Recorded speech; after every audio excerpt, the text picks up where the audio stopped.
Welcome to Art's informational video about the Husky 8mm metric combination wrench.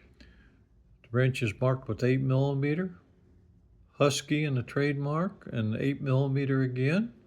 And it's marked the same on the other side, 8mm, Husky, trademark, 8mm. Whenever you pick this wrench up from whatever size, you'll be able to determine the size. It has a 12-point socket end, an open end. The socket end's offset. Wrench has a nice chrome finish. Thanks for stopping in and checking out this 8mm Husky combination wrench with me.